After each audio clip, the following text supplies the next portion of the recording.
네, 안녕하십니까. 자, 오늘은 이제 대여금 항변에 대해서 한번 살펴보겠습니다. 첫 번째 이제 공탁인데요. 거기 법 조문들이 있습니다. 먼저 민법 487조에 보면은 변제 공탁의 요건, 효과가 있습니다. 채권자가 변제를 받지 아니하거나 이제 변제받는 걸 거부한다, 이거 채권자가 받을 수 없는 때. 또 수령 불능이다. 그러니까 변제를 하려고 갔더니 채권자가 해외 여행 중이라든가 이런 경우죠. 변제자는 채권자를 위하여 변제의 목적물을 공탁하여 그 채무를 면할 수 있다. 네, 이렇게 유효한 법에 정해진 대로 공탁을 하면 채무자는 그 채무를 면할 수가 있습니다. 또 변제자가 과실 없이 채권자를 알 수 없는 경우에도 같다. 채권자 불확실이라고 하죠. 채권자가 누군지 알 수 없는 그런 경우에도 공탁을 할 수 있습니다. 그래서 민법 487조에 있는 변제 공탁의 세 가지 사유, 수령을 거부한다, 그 다음에 수령 불능, 그 다음에 채권자 불확재, 이런 경우에 변제 공탁을 할 수가 있습니다. 자, 그 다음에 489조에 보면은 공탁물의 회수가 나옵니다. 채권자가 공탁을 승인하거나 공탁소에 대하여 공탁물을 받기를 통보하거나 공탁 유예 판결이 확정되기까지는요, 그때까지는 변제자는 공탁물을 회수할 수가 있습니다. 공탁을 했다가도 다시 채무자는 되찾을 수 있는 거예요. 회수할 수 있다는 겁니다. 그렇게 되면 공탁하지 아니한 것으로 본다라는 거죠. 그러니까 공탁을 유효하게 하면 채무자의 채무는 소멸이 된다 그랬잖아요. 채무를 면하게 된다 그랬잖아요. 그런데 회수를 하게 되면은요, 채무가 다시 부활하게 됩니다. 다시 되살아나게 됩니다. 2항에 전항의 규정은 질권 또는 저당권이 공탁으로 인하여 소멸한 때에는 적용하지 아니한다. 그러니까 이렇게 공탁을 했어요. 그래서 어떤 담보권이 소멸이 됐다. 그러면 이제 더 이상 회수는 할 수 없습니다. 왜냐하면 이미 담보권이 소멸이 되고 그런 상태이기 때문에 더 이상 회수는 할 수가 없습니다. 자, 이게 이제 민법에 있는 이제 변제 공탁에 관한 규정들입니다. 그런데 민사집행법 248조에 보면은요, 집행법상에 이제 공탁이 있습니다. 이걸 저희가 이제 민사집행법 공부할 때 살펴봤던 건데요. 이렇게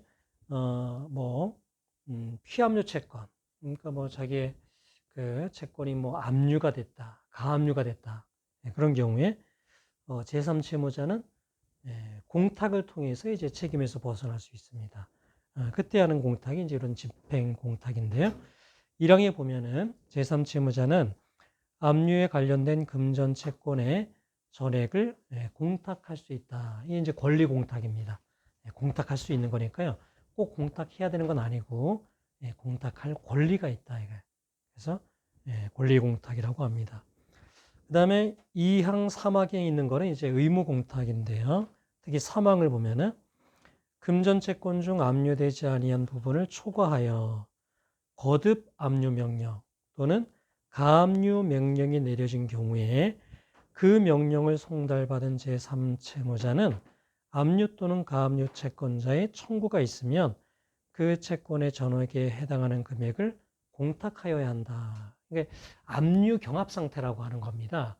그러니까 집행채권 합의, 집행채권의 합의 피압류 채권보다 더 크다. 이게 이제 압류 경합인데요. 그런 경우에는 이런 그 압류 또는 가압류 채권자의 청구가 있을 때는요, 공탁을 해야 됩니다. 의무 공탁이에요. 만약에 공탁을 안 하고 채권자 일부에게 변제를 하면요, 면책되지가 않습니다. 그래서 이런 의무 공탁 조항이 있다는 거. 이게 이제 민사집행법 248조는 압류가 있을 때 이런 이제 집행공탁을 할 수 있다는 거고요. 그 다음 페이지 291조는 이제 가압류의 경우에 이 압류에 관한 규정이 준용이 됩니다. 그래서 근거법 조문이요. 가압류의 경우는 이제 291조가 이제 추가가 되는 겁니다. 자, 그 판례를 보면은요. 자, 1번 판례입니다. 자, 변제 공탁이 적법하게 됐다 이거야. 그러면은 변제의 효력이 발생합니다. 그러니까 채무가 소멸이 돼요. 그런데 공탁물을 회수를 하게 되잖아요. 그러면 이게 다시 되살아납니다. 공탁을 안 한 것으로 봐요. 그래서 채권 소멸의 효력은 소급해서 없어집니다. 그리고 그 회수를 채무자가 직접 회수를 했을 때도 있지만은 채무자의 채권자가 뭐 압류 추심명령, 압류 전부명령을 통해서 회수를 했다 하더라도 그런 회수의 효과, 그러니까 소멸됐던 그 채권이 다시 부활하는 그런 효력이 발생하게 됩니다. 자, 그래서 이제 판례 중에 어떤 게 있냐면요. 자, A가 B에 대해서 이제 채권이 두 개가 있는데요. 1,000만 원 이렇게 채권이 있어요. 1번 채권입니다. 그런데 이 채권에 대해서 이렇게 가등기 A는 가등기 담보권을 가지고 있습니다. 자, 그런데 A는 B에게요. 또 2번 채권을 가지고 있어요. 그래서 1,075만 원의 채권을 가지고 있다. 이건 이제 일반 채권입니다. 담보는 없습니다. 자, 그런데 자, B가요. 요 1,000만 원, 요 가등기가 설정된 요 1번 채권에 대한 요 액을요. 법원에 공탁을 했습니다. 공탁을 했다. 자, 그러면 어떻게 되냐면은 요 공탁에 의해서요. 1번 채권은 이제 B의 입장에서 1번 채무는 소멸이 됩니다. 그죠? 변제가 되는 것이죠. 요 공탁에 의해서 채무가 이제 변제된 것으로 보니까 1번 채무는 이제 소멸이 됩니다.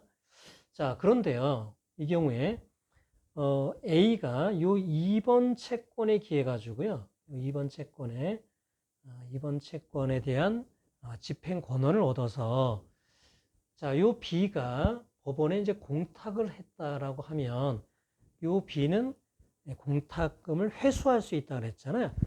공탁 회수 청구권이 있잖아요.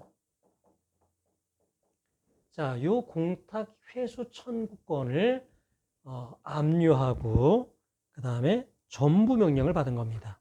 그래서 요 A가 요 2번 채권을 집행 채권으로 해서 요 공탁한 거를 회수를 한 거야.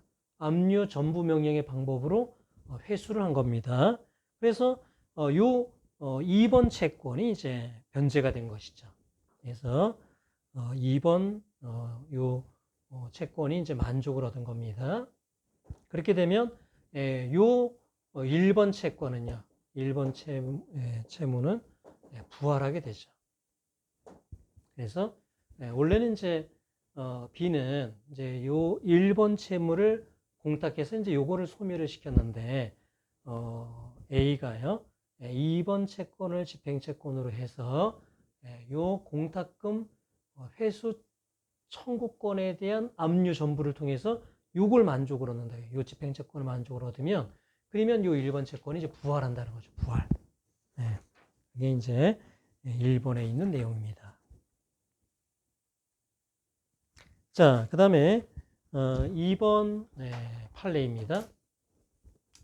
자, 2번 판례는 이제 제가 집행법 강의할 때 설명을 드렸던 내용인데요. 아주 중요한 내용이기 때문에 한 번 더 설명을 드리도록 하겠습니다.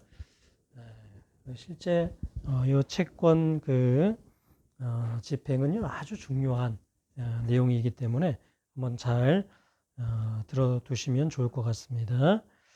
자, 이게 이제 어떤 거냐면은 A가 B에 대한 뭐 1억 원 채권을 가지고 있다는 겁니다.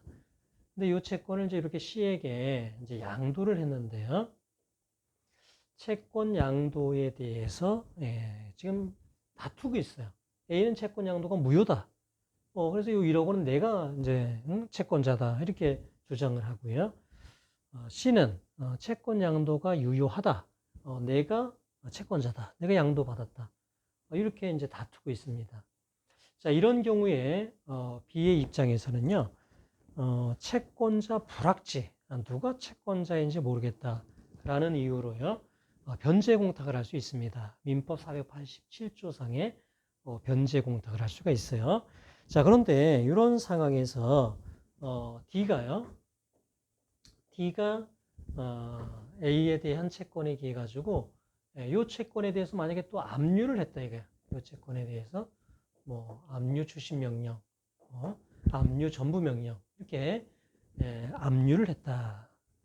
그러면요, 요 피압류 채권이 압류가 됐다라는 거는 요 제3채무자 입장에서는 민사집행법상의 집행공탁을 할 수 있는 그런 이제 사유에 해당하게 됩니다. 그러면 B의 입장에서는요, 요 A, C 누가 채권자냐 이런 면에서는 채권자 불확지에 의한 이제 변제공탁 사유가 되는 거고요. 요 국면에서는 요 채권이 압류가 됐다라는 면에서는 집행공탁 사유가 되는 겁니다. 그래서 B는요, 이런 경우에 이제 제대로 면책이 되고 싶다라고 하면 공탁을 할 때 두 가지 의미가 다 있는 공탁을 해야 돼요. 그래서 혼합 공탁을 해야 되는데요. 혼합 공탁. 공탁서에 이제 어떻게 기재를 해야 되냐면은 공탁 근거 법령을요. 자, 두 개 다 써줍니다. 민법 487조도 써주고요. 그 다음에 민사집행법 248조도 써주죠. 그래서 두 가지 법령이 다 근거 법령이 됩니다. 그래서 민법 487조, 민사집행법 248조 다 써주고요. 그 다음에 피공탁자는 이제 무슨 의미냐면 누가 채권자냐, 누가 찾아가는 게 옳으냐 이겁니다. 그러니까 사실 집행공탁에 있어서는 피공탁자라는 개념이 없어요. 왜냐하면은 집행공탁이라는 거는 우리가 제3채무자가 법원에 이렇게 공탁을 하잖아요. 그러면 법원에서 채권자, 그 압류 요 A의 채권자들에게 집행채권자들에게 순위에 따라서 배당을 해주는 겁니다. 그러니까 누가 이걸 찾아가야 되느냐 이건 법원에서 알아서 하는 거예요. 그러니까 피공탁자가 집행공탁에 있어서는 쓰지 않습니다. 근데 이 변제공탁에 있어서는 누구에게 줘야 되느냐? A 또는 C죠. 예. 누가 채권자인지 모르는 거니까요. 그래서 이렇게 피공탁자 이렇게 써줍니다. 세 번째 공탁 사유인데요. 둘 다 써줍니다. 누가 채권자인지 모르겠다. 채권자 불확지. 그 다음에 이 채권에 대한 압류가 이루어졌다. 이 내용을 다 써주면 그러면 혼합 공탁이 되는 겁니다. 그러면 B는 책임에서 벗어날 수가 있어요. 완전하게 책임에서 벗어납니다. 자, 그러면은 요 공탁된 이제 B가 1억 원을 이렇게 공탁을 했다고 하면 요 1억 원은 이제 어떻게 이제 찾아가게 되는 거냐면요. A와 C 중에서 누가 채권자인지를 먼저 정해야 됩니다. 그래서 C가 채권자임이 밝혀지면 요 1억 원은 C가 출급하게 되는 겁니다. C가 수령하게 되는 거예요. 만약에 A가 채권자인 게 밝혀지면 A의 집행채권자들에게 배당을 하게 됩니다. 자, 따라서 C가 요 1억 원을 받고 싶다, 수령하고 싶다. 그러면 법원에 뭐를 제출하면 되냐면요. 이 법원에 공탁금 출급 청구권, 그게 자신에게 있다는 확인 소송을 제기해서 승소 판결을 받아서 법원에 제출하면 됩니다. 그래서요, C는 누구를 상대로 소를 제기하냐면 요 A 그리고 집행채권자인 D를 상대로요 공탁금 출급 청구권이 자신에게 있다는 확인 소송을 제기합니다.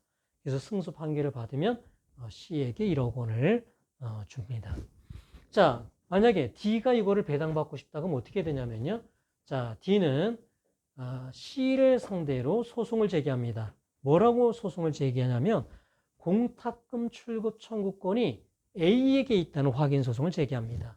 예, 여기서는 A에게 공탁금 출급 청구권이 있다라는 확인 소송을 제기해서 승소 판결을 받아서 법원에 제출하면요.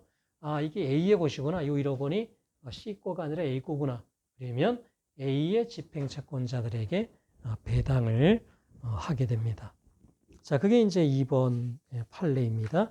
자, 그 다음에 이제 3번 판례입니다. 자, 3번 판례는 뭔 얘기냐면은, 자, 이거를 이렇게 집행채권자가 배당을 받으려고 할 때 어떤 소송을 제기해야 되느냐, 이게 어떤 소송을 제기해야 되느냐.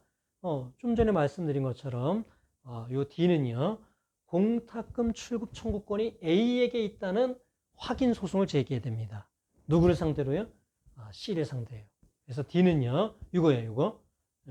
D는 C를 상대로 소를 제기합니다. 뭐라고요? 공탁금 출급 청구권이 A에게 있다라는 확인 소송을 제기합니다. 그래서 승소 판결을 받아서 법원에 제출하면요, 이 공탁금 출급권이 A의 거구나. 따라서 A의 집행채권자들에게 배당을 해주게 됩니다. 그래서 판시 1번에 있는 내용이 이제 그거고요. 판시 2번에 보면은 이게 그 변론주의에 있어서요, 법원에서는 성명권을 행사해서 당사자에게 의견 진술 기회를 줘야지 돼요. 성명 또 지적, 이런 성명 또는 지적 의무가 있잖아요. 이게 어떤 변론주의 원칙상 어떤 법원에 어떤 당사자들이 간과한 법률적인 어떤 그런 내용이 있으면은 그거를 이제 이렇게 성명하거나 지적할 의무가 있다라는 겁니다. 근데 요 판시 3번에 보면은요, 이런 소송 내용이 사실은 좀 익숙하지가 않기 때문에 소송을 이제 잘못 제기했어요. 그래서 처음에는 이제 요 D라는 채권자가 이제 어떻게 소송을 제기했냐면은 원고를 A를 원고로 했습니다. 원고를 A로 하면서 자기는 이제 A의 이제 대위 채권자다라고 하면서 공탁금 출구 청구권이 A에게 있다라는 확인을 구하는 이제 소를 제기한 겁니다. 근데 이게 원고가 A가 아니라 D가 이제 돼야지 되지 않습니까? 그래서 이제 그 법원에서 좀 이상한 것 같다라고 하니까 또 어떻게 바꿨냐면은 원고는 D로 하면서 공탁금 출급 청구권이 또 자기에게 있다라는 이제 또 소로 바꿨어요. 이게 이제 공탁금 청구권이 이제 A에게 있다라고 확인을 구해야 되는데 이제 또 실수를 한 겁니다. 그랬더니 법원에서는 원심 법원에서는 어떻게 했냐면은 공탁금 출급 청구권이 피공탁자인 A 또는 C에게 있어야지 어떻게 D에게 그게 있겠냐 이러면서 확인의 이익이 없다라고 해서 이제 부적법 각하를 해버린 겁니다. 근데 대법원에서는 이제 그런 내용들을 이제 지적을 하고 어떤 의견을 들었어야 된다 이거야. 어떤 법률적인 의견을 듣고 청구 취지를 정정할 기회를 주어야 되는데 이제 그런 걸 이제 안 하고 그냥 확인의 이익이 없다고 해서 각하를 한 거는 어떤 지적 의무 이런 것들을 위반한 판결이다라고 판단을 했습니다. 그래서 이제 이런 소송에 있어서 여기가 이제 원고가 된다는 거예요. 피고는 여기가 되고요. 그다음에 공탁금 출급 청구권은 A에게 있다. 그런 식의 소송을 제기해야 된다라는 판결입니다.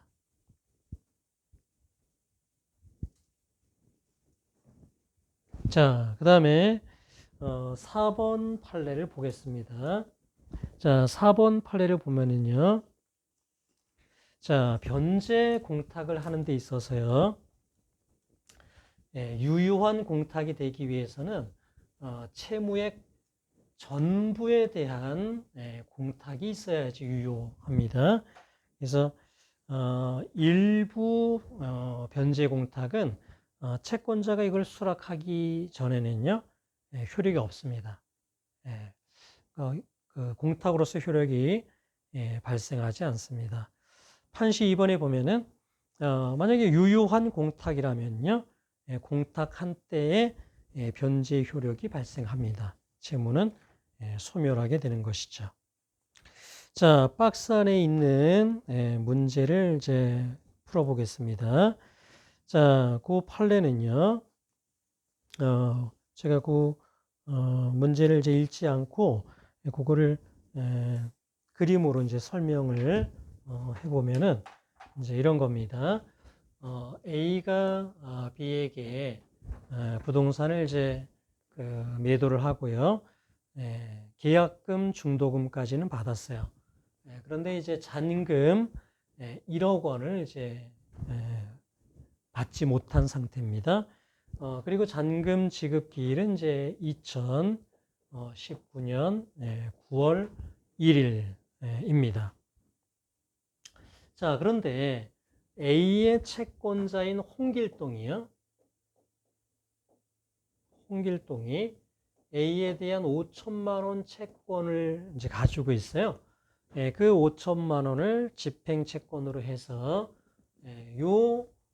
A가 가지고 있는 잔대금 채권에 대해서 가압류를 이렇게 했습니다. 가압류를 했어요. 그러자 B가 이제 어떻게 했냐면은 이게 이제 5천만 원이 이제 피압류 채권 중에 이제 5천만 원이 이게 이제 가압류가 됐으니까 지급을 할 수가 없는 상태다 라고 하면서 그래서 5천만 원은 내가 지급을 할 수가 없고 그래서 나머지 5천만 원은 내가 공탁하겠다라고 하면서 5천만 원에 대한 변제 공탁을 이렇게 이제 한 사안입니다. 자, 그래서 여기에 이제 그 매매 대금을 이제 청구하려고 한다 이거.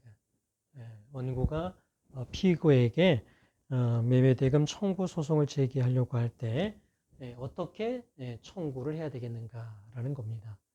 자, 일단요. A가 B에게 받을 돈이 1억 원이잖아요. 그런데 B가 변제 공탁을 5천만 원을 했습니다. 자, 변제 공탁은요. 일부를 공탁한 건 효력이 없습니다. 일부를 공탁한 건요. 어떤 채무 소멸의 효과가 발생하지 않아요. 그러니까 이거는 공탁 안 한 걸로 이제 보는 거죠. 자, 그 다음에 이 1억 원 중에 5천만 원이 가압류가 되어 있습니다. 자, 이렇게 피압류 채권에 대해서 압류, 가압류가 되어 있다. 이게 우리가 앞에서도 공부했지만 이거 피압류 채권에 대한 이행에서는 아무런 지장을 받지 않는다고 했죠. 따라서요, A는요, B에게 그대로 1억 원을 청구할 수가 있는 겁니다. 그래서 답을 보면은요, 피고는 원고에게 1억 원 및 2019년 9월 2일부터 이 사건 소장 부분 송달일까지는 연 5%, 그 다음 날부터 다음 날까지는 연 12%의 각 비율에 의한 금원을 지급하라. 여기서 중요한 거는요, 5천만 원을 변제 공탁했다. 그럼 5천만 원 범위에서 유효하고 A는 5천만 원만 청구할 수 있느냐? 그게 아닙니다. 일부 공탁은 효력이 없기 때문에요. A는 B에게 1억 원을 그대로 청구할 수 있는 거예요. 그리고 이 채권이 뭐 압류됐다, 가압류되어 있다. 그거는 이행의 소를 제기하는 데 있어서는 아무런 지장이 없다는 것이죠. 그러니까 이 경우 A는 B에게 그대로 1억 원을 다 청구할 수 있다는 것이죠. 자, 여러분 그 박스 안에 있는 그 문제들은요, 제가 예전에 인하대에서 이제 그 강의할 때 실제 다 중간 시험에 나왔던 그런 문제들입니다. 그래서 이번 6월 달에 이제 기말 시험을 볼 때는 이제 이런 문제를 내려고 합니다. 그래서 여러분들이 여기에 있는 그 기출 문제죠. 이거를 계속 연습을 한번 해보세요. 그리고 거기에 있는 답안에 있는 내용들은 이제 외워두셔야 됩니다. 이게 하나의 기재례이기 때문에 여러분이 시험 시간에 이거를 생각해서 쓰기는 어렵습니다. 그러니까 요 기본적인 양식 기재 내는요 외워 두셔야 해요. 자, 그 다음 문제입니다. 자, 그 다음 문제도 이제 제가 그림으로 한번 설명을 이제 하면요. A가 이제 B에 대해서 2억 원의 채권이 있습니다. 이자는 이제 월 1%이고요. 2019년 4월 5일에 빌려줬고 2020년 4월 4일이 변제기인데요. A가 이거를 이제 C에게 이제 양도를 하고 또 D에게 또 양도를 했습니다. 이중 양도를 한 겁니다. 그리고 채권 양도에 있어서 중요한 거는 이제 요 그 C, D가 이제 요 양수금 채권을 이제 가질 텐데 언제 채권 양도 통지가 그러니까 확정 일자부 그 채권 양도 통지가 언제 도달했느냐가 중요한데요. 둘레 2019년 5월 10일에 도달했습니다. 2019년 5월 10일. 그러면 C와 D는 그대로 대항력을 가지게 됩니다. 그래서 C, D는요 그대로 B에게 1억 원 채권 양도 받은 걸 그대로 주장할 수가 있어요. 뭐 그렇다고 B가 4억 원을 변제해야 되는 건 아니겠죠. B는 뭐 이거에 대해서 공탁을 하거나 뭐 이렇게 되는 거고 그렇게 되면 이제 결국은 이제 C, D가 안분해서 받게 되겠지만요. 어쨌든 C, D는 2억 원 전부에 대해서 대항력을 가지게 됩니다. 자, 그런데 이렇게 채권 양도가 이제 되는 이중으로 된 상태에서 이제 요 B가 요 2억 원 채무에 대한 원리금을 이걸 이제 공탁을 했습니다. 이제 공탁을 했어요. 그러면 이제 소멸하죠. 요 B의 채무는 소멸이 되게 됩니다. 그리고 이제 요 채권들도 이제 소멸이 되는 거예요. 그런데 B의 다른 채권자인 E가요, 어떤 어떤 채권에 기해 가지고 이거를 집행 채권으로 해서 B가 법원에 가지고 있는 공탁금 회수 청구권, 공탁금 회수 청구권에 대해서 압류, 그다음에 추심 명령, 압류, 전부명령 이런 방법으로 요거를 회수를 해왔다 이거 회수를 해왔다. 그러니까 이렇게 집행채권자가요, 요 B의 집행채권자가 압류 추심명령, 압류 전부명령의 방법으로 요거를 회수해 오잖아요. 그렇다 하더라도 B가 요 돈을 공탁했다 회수한 것과랑 같은 효과가 발생하는 거예요.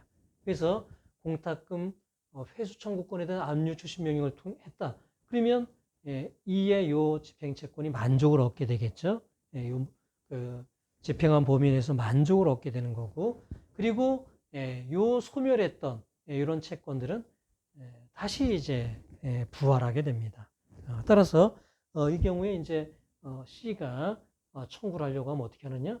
2억 원 다 청구할 수 있게 다시 부활했기 때문에 2억 원 전부에 대해서 대항력이 있으니까요. 그래서 답을 보면은 피고는 원고에게 2억 원 및 이에 대한 2019년 4월 5일부터 다 갚는 날까지 연 12%의 비율의 금원을 지급하라. 그러니까 어차피 이제 월 1%니까요. 이자도 1%. 그 다음에 소득법상의 지연 손해금도 이제 연 12% 똑같잖아요. 월이 1%니까 연 12%잖아요. 똑같으니까 그냥 붙여서 피고는 원고에게 2억 원 및 2019년 4월 5일, 4월 5일부터 다 갚는 날까지 연 12%의 비율에 의한 금원을 지급하라. 이제 그렇게 청구를 해주면 되겠습니다. 자, 그래서 공탁에 대해서 살펴봤습니다. 여러분 여러분 이제 변제 공탁에 대해서는 익숙하실 텐데요. 집행 공탁에 대해서도 조금은 알아두시면 좋고, 제가 좀 전에 설명했던 그런 내용들을 잘 기억하시면 되겠습니다. 자, 다음은 이제 변제입니다. 변제에서 제일 중요한 거는 사실 충당입니다. 변제 충당이에요. 그러니까 채무를 변제했는데 채무 전부를 변제하기 부족하다 이거야. 그러면 채무의 어느 부분이 변제가 될 것이냐. 그래서 이제 충당을 해야 됩니다. 충당을 하고 이제 남는 그 채무가 있게 될 텐데요.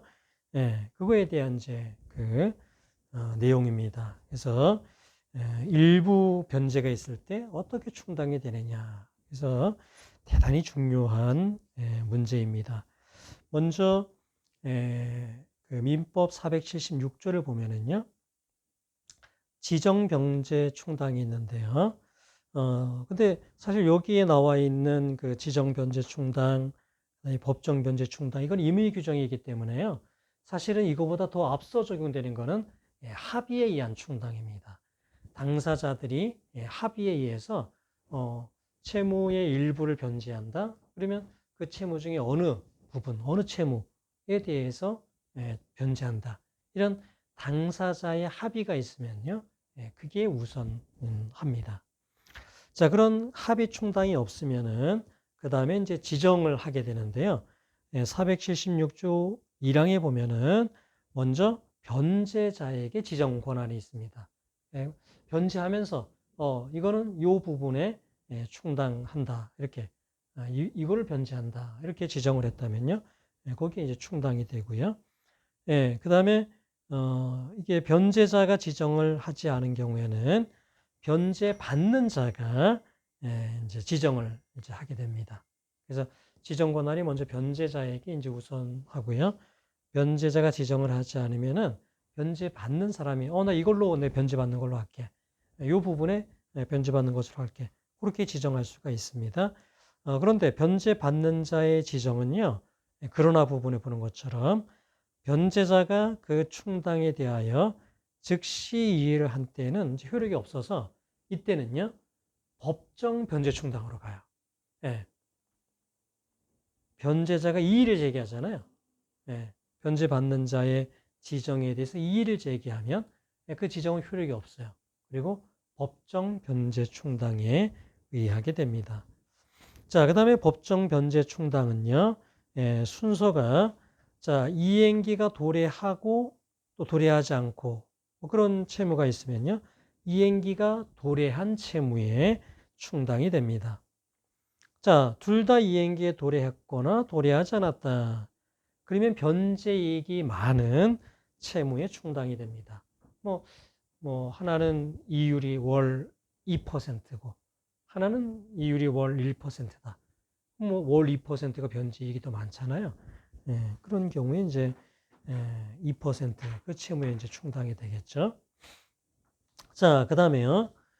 변제이익이 같으면은 이행기가 먼저 도래한 또 먼저 도래할 그런 채무에 충당이 됩니다. 자, 그 다음에 그것도 같으면 이제 채무에게 비례해서 충당이 됩니다.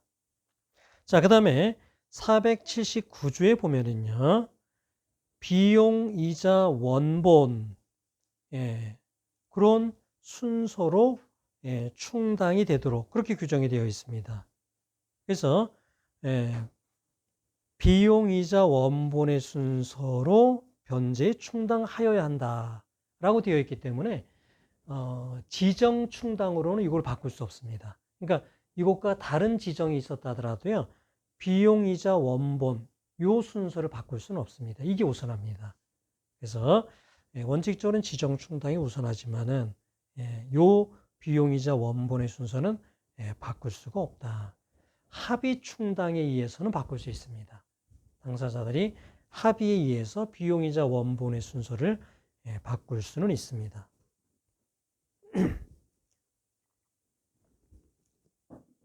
자, 판례를 한번 보겠습니다. 자, 1번 판례를 보면은요. 자, 충당에 관한 이제 규정들, 민법의 지정충당, 법정충당에 관한 규정은요, 임의 규정이에요. 그래서 당사자의 약정, 합의, 그게 더 우선합니다. 그래서 변제 충당에 대한 약정이 있었어요. 어떻게 약정을 했냐면은 채권자가 적당하다고 인정하는 순서와 방법에 의해서 충당하기로 그렇게 약정을 했다면요. 그것도 유효하다는 겁니다. 그래서 그냥 그 약정에 따라서 채권자가 그렇게 지정을 해요. 요 순서대로 변제 충당하겠다라고 하면요. 그러면 그 충당이 우선하게 된다라는 겁니다. 그래서 이 경우에는 일반적인 그 지정 충당하고는 좀 다른 거죠. 그래서 지정 충당은 이제 의사 표시로 여기에 나는 뭐 충당한다. 뭐 이런 이제 의사 표시를 하는 거지만 여기에서는 약정에 따라서 채권자가 적당하다고 인정하는 순서와 방법으로 그렇게 충당하기로 한 거기 때문에 그렇게 했다면 그 약정대로 그렇게 했다면은 그거는 그냥 유효한 충당이 된다라는 겁니다. 자, 2번 판례를 보면은요. 자, 뭐 A가요. A가 B에 대해서 이제 불법 행위에 기한 손해배상 채권이 있습니다. 불법 행위에 기한 손해배상 채권이 있다. 자, 그리고 이제 소송을 제기해서 1심에서 뭐 만약에 1억 원을 이제 승소를 했다 이거예요. 자, 그런데 B가 1심 판결 이후에 이제 2심 진행 중이에요. 항소심 진행 중에 만약에 뭐 5천만 원을 변제했다 이거야. 5천만 원을 변제했다라고 하면 이 5천만 원은 이제 그 A가 가지고 있는 손해배상 청구권 중에 어디에 이제 충당이 될 것이냐라는 거잖아요. 그러면 A가 B에 가지고 있는 손해배상 청구권은 이제 원금이 있을 거고, 그 다음에 지연 손해금이 있잖아요. 자, 그러면 지연 손해금에 먼저 충당이 돼야 된다는 거예요. 지연 손해금에. 비용이자 원본은요, 지정으로도 바꿀 수 없다고 그랬잖아요. 지정 충당으로도 바꿀 수 없기 때문에 지연 손해금이 먼저 충당되고 나머지가 원금에 충당된다라는 겁니다. 자, 그래서 2번 판례 판시 1번에 보면은요, 불법행위에 대한 손해배상 청구권은 불법행위가 성립한 날 바로 지연 손해금이 발생해요. 보통 이제 민사법정 이율에 의한 연 5%가 이제 발생하겠죠. 그러다가 이제 제기가 되면 소장 부분 다음 날부터는 연 12%의 지연 손해금이 이제 발생하겠죠. 어쨌든 이렇게 바로 지연 손해금이 원금에 대한 지연 손해금이 불법행위가 성립한 날부터 바로 발생할 거란 말이죠. 따라서 1심 판결 이후에 자 이렇게 채무자가 일부를 변제했다면은 어떤 합의 충당이 없다면은 당연히 지연 손해금에 먼저 충당이 되고요. 나머지가 원금에 충당이 돼야 될 거다라는 겁니다. 그래서 그 판시 2번에 보면은요. 비용이자 원본의 순서에 대한 규정이 있잖아요. 우리 민법에. 그래서 그거는 이제 지정 충당도 바꿀 수 없다 그랬잖아요. 근데 이 지연 손해금은 비용이자 원금 중에서 이자와 같이 봐야 된다는 거예요. 그래서 원금보다는 이 지연 손해금에 먼저 충당이 되어야 한다라는 겁니다. 물론 합의 충당이 있었다면 그거는 이제 달리 정할 수 있어요. 왜 A, B 사이에서 일부 변제한 5천만 원을 원금에 먼저 충당한다? 그런 합의가 있었다면 그건 유효하다는 것이죠. 그런 합의가 없을 때 지연 손해금부터. 왜냐하면 비용, 이자, 원금 중에 이자에 해당하잖아요. 그리고 그다음에 이제 원금에 충당이 됩니다. 자, 그다음에 3번 판례를 보면은요. 법정 충당의 이제 순서 중에서 첫 번째는 이제 이행기 도래한 거, 도래 안 한 거. 이행기 도래하는 거에 이제 충당이 되고요. 그 다음은 변제이익이 큰 거입니다. 변제이익이 큰 거. 자, 그런데 A가 이제 이렇게 B에 대해서 이렇게 채권을 가지고 있는데 이게 만약에 두 개의 이제 이렇게 채권을 가지고 있습니다. 자, 그런데 요 1번 채권에 대해서는 요 C라는 보증인이 있어요. 보증인. 근데 2번 채권에 대해서는 보증인이 없다 이거야. 자, 그러면 B가 어떤 일부를 변제했을 때 1번, 2번 보증인이 있는 요 채무, 보증인이 없는 채무 뭐가 변제이익이 크냐? 이 B가 주채무자인 경우는 변제이익이 같다는 게 우리 판례 입장입니다. 예.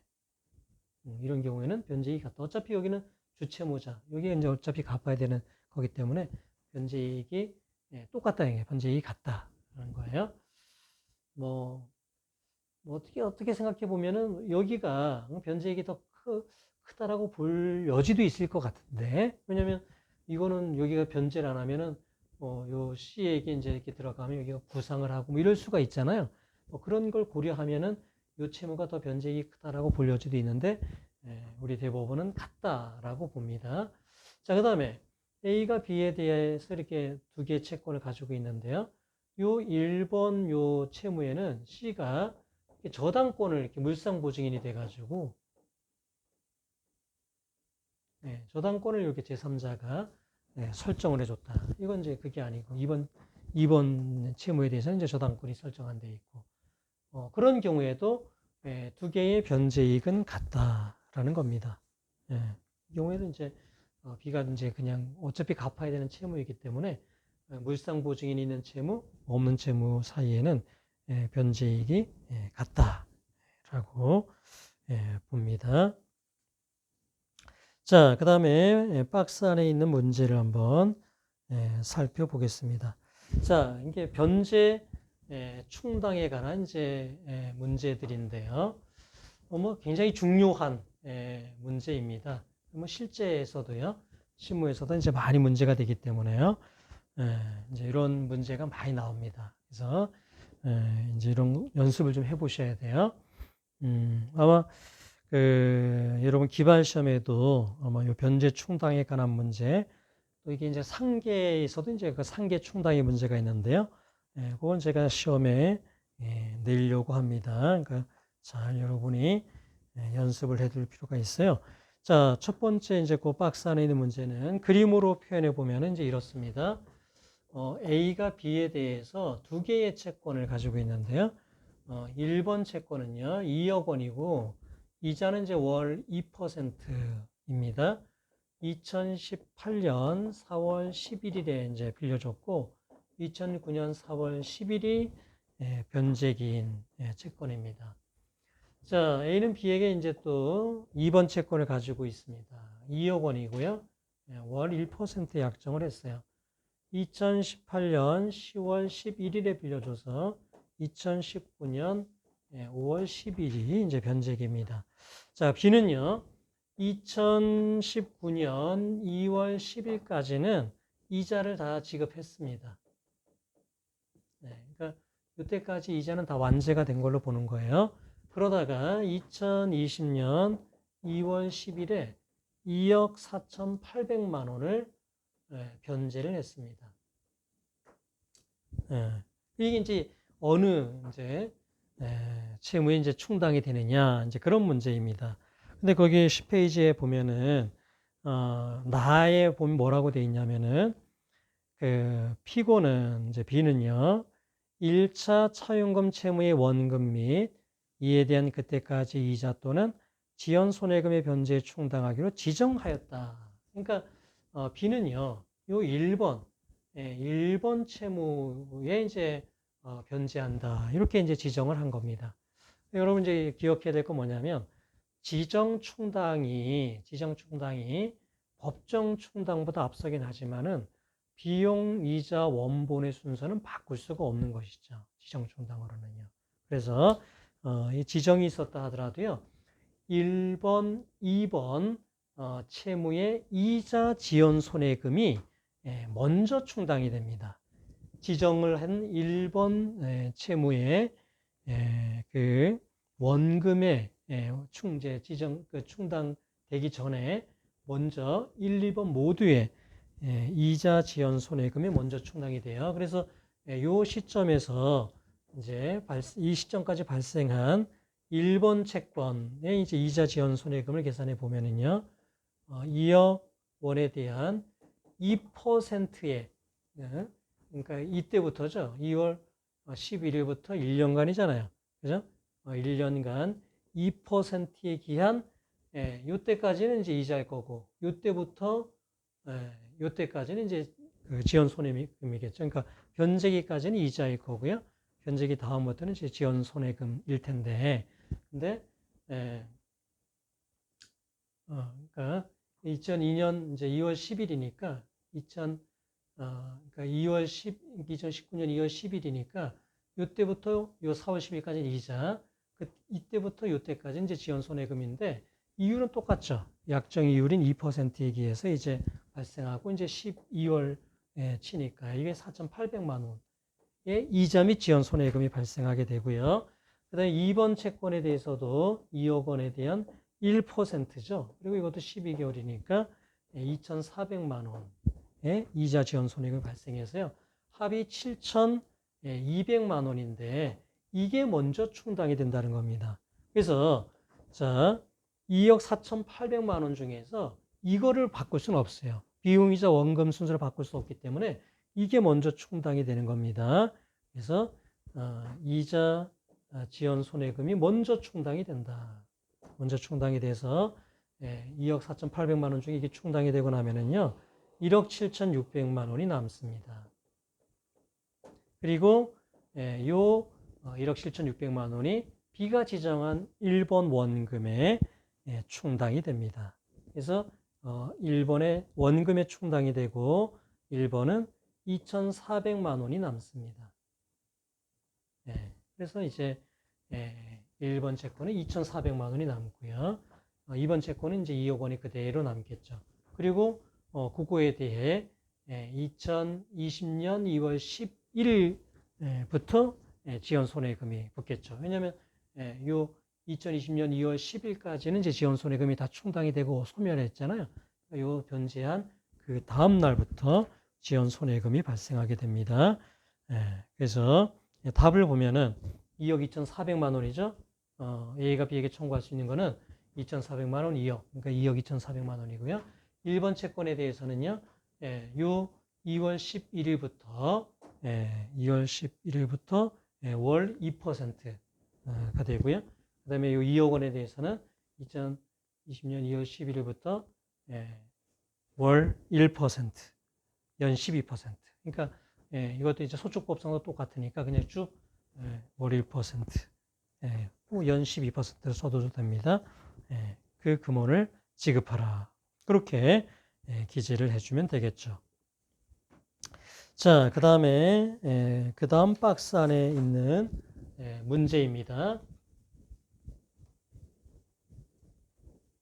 자, 이 경우 이제 그 변제 충당, 법정 변제 충당이 있어서 이제 순서가 어떻게 되느냐 이제 그런 이제 문제가 되는데요. A가요 B에 대해서 3개의 채권이 있습니다. 첫 번째 채권은 3억 원이고 월 1%의 이자 약정을 했습니다. 2019년 2월 26일에 빌려줬고 2020년 2월 25일이 변제기입니다. 그런데 X 부동산에 대한 저당권, 근저당을 설정을 했습니다. 자, A는 B에게 2번 채권을 가지고 있는데요. 자, 2억 원입니다. 그리고 월 1%의 약정이 되어 있고요. 2019년 9월 26일에 빌려줬고 2020년 3월 25일이 변제기입니다. 그런데 자, 이 채권에 대해서는 이 Y 부동산에 대한 근저당권을 설정했는데요. 이 Y 부동산은 시소유입니다. 시소유. 그러니까 물상보증인이 있는 것이죠. 자, 그 다음에 A는 B에게 3번 채권을 가지고 있습니다. 1억 원이고 월 1% 약정이 있네요. 2019년 10월 26일에 빌려줬고요. 2020년 1월 25일에 변제기로 했습니다. 자, 그리고 2020년 6월 25일에 4억 원을 변제했습니다. 이 4억 원이 어떻게 변제 충당이 되느냐의 문제인데요. 일단은 비용이자 원본의 순서, 그거대로 법정 충당이 되겠죠. 자, 그래서 1번 채권에 대한 이자 지연 손해금을 계산해 보면 3억 원에 대한 월 1%고요. 요때부터 2019년 2월 26일부터 요 변제기까지 16개월 동안 발생하게 됩니다. 그래서 4,800만 원이 됩니다. 4,800만 원. 자, 2번 채권은요. 2억 원에 대한 1%고 9개월이죠. 그러면 1,800만 원입니다. 3번 채권이 1억 원에 대한 1%고요. 8개월이기 때문에 800만 원이 됩니다. 자, 이게 총 합치면 7,400만 원이 돼요. 이게 먼저 충당이 되는 겁니다. 그래서 4억 원에 먼저 7,400만 원 이자 지연 손해금이 충당이 되고 그러면 3억 2,600만 원이 남게 됩니다. 그러면 3억 2,600만 원은 변제 이익이 큰 채무에 충당이 되는데요. 1번, 2번, 3번 어느 채무가 그러니까 변제기가 이제 선도래한 거를 보면은 변제기는 다 이 시점에서 다 선도래했습니다. 다 도래했습니다. 그러니까 변제기가 도래한 거, 안 도래한 거 그걸에 의해서 차이가 없어요. 다 도래했어요. 그러니까 그다음에 이제 변제이익이 큰 건데, 자 변제이익은 1번 채무가 변제이익이 제일 큽니다. 왜? 저당권이 설정돼 있단 말이죠. 자기 부동산에 저당권이 설정돼 있다. 이 채무를 못 갚으면 저당권이 실행된단 말이죠. 임의경매가 될 수 있다는 거죠. 그래서 1번 채무에 충당이 돼서요. 1번 채무는 완제됩니다. 완제. 그죠? 3억 2,600만 원 중에 3억 원은 다 완제가 됩니다. 자, 그러면 2,600만 원이 남죠. 2,600만 원은 2번, 3번 중에서 변제이익이 더 큰 거에 충당이 돼야 되는데, 자, 이거는 물상보증인이 있고요. 자, 그리고 여기는 사실은 빠져 있었네요. 여기는 연대보증이 되어 있습니다. 물상보증인이 있는 거, 연대보증인이 있는 거. 자, 이거는 변제이익이 같다라는 것이죠. 변제이익 우리 판례에 의하면은 이거는 B의 그냥 채무이기 때문에 B에 어떤 물상보증인이 있거나 그다음에 보증인이 있거나 이런 것들은 변제이익이 같다라고 보기 때문에 그 다음은 이제 변제기 선도래에 이제 법정 충당이 됩니다. 그래서 변제기가 먼저 도래하는 건 이제 3번이네요. 그죠? 그래서 3번 채권에 충당이 돼서 3번 채권은 7,400만 원이 남습니다. 그러니까 1번 채권은 원금이 다 변제가 되고요. 그 다음에 2번 채권의 경우는 그대로 다 남고 3번 채권의 경우에는 7,400만 원이 남게 됩니다. 그래서 2억 7,400만 원이 되고요. 그다음부터 이제 2020년 6월 26일부터 지연 손해금 연 12%의 지연 손해금을 청구해 주면 되겠다라는 겁니다. 자, 그다음에 4번 판례입니다. 자, 법정 충당을 할 때요. 뭐 변제이익이 이제 어느 게 더 크냐, 여러 채무 중에서 변제이익이 어느 게 더 큰 것인가, 그런 거를 이제 판단할 때 변제를 할 당시, 변제 제공을 할 당시를 기준으로 판단을 해야 된다라는 겁니다. 법정 변제 충당의 순서는 채무자의 변제 제공 당시, 그때를 기준으로 판단하면 됩니다. 이제 요 사건은 이제 어떤 거였냐면요. 이제 요 소를 요때 이제 제기합니다. 여기 소 제기시입니다. 소 제기시인데 요때부터 이제 요게 3년이 이제 이렇게 되는 건데 이제 차임 채권이 있어요. 차임 채권. 그래서 이건 3년의 소멸시효가 이제 적용이 되거든요. 월세 같은 거. 그래서 요 소세 제기시를 기준으로 이렇게 3년 요까지는 이제 시효가 남아 있는 거고, 그 전 거는 이제 시효가 완성된 이제 그런 채무인데, 이제 일부 이제 변제할 당시, 변제 시, 이렇게 변제를 했는데, 원심에서 이제 어떻게 판단했냐면, 소재기 시를 기준으로 봤을 때, 자, 여기는 다 이제, 시효로 완성됐으니까, 요 채무 중에서, 변제한 시의 어떤 이제 차임, 그게 이제 어디에 충당되는지, 그걸 이제 판단했다 이거야. 근데, 이거는 소재기 시의 시효가 이제 완성되는지를 봤지만은, 변제 시에는 아직 그 전까지도 시효가 완성 안 됐을 수 있잖아요. 그래서 변제 시에 어느 채무에 변제 충당이 됐느냐를 따질 때는 요때를 기준으로 따져야 된다는 거야. 그러니까 시효가 완성됐는지 안 됐는지 그런 것도 요때를 기준으로 판단을 해서 변제액이 이제 큰 것, 그러니까 시효가 완성 안 된 것, 거기에 이제 이렇게 충당된다라고 봐야지. 소재기 시점을 기준으로 이렇게 3년치 이렇게 남겨놓고 변제 시에 이제 충당한 게 이제 여기에 충당됐다. 그렇게 볼 수는 없다는 거예요. 변제할 당시에는 그 전 것까지도 시효가 완성 안 됐으니까요. 그때 기준으로 충당이 됐을 거다. 라고 보아야 한다라는 겁니다. 그러니까 어쨌든 여기서 중요한 거는 법정 변제 충당의 순서는 채무자가 변제 제공할 당시 그때를 기준으로 판단합니다. 그때를 기준으로 어느 게 변제이익이 크냐 이런 거를 판단해야 된다라는 겁니다.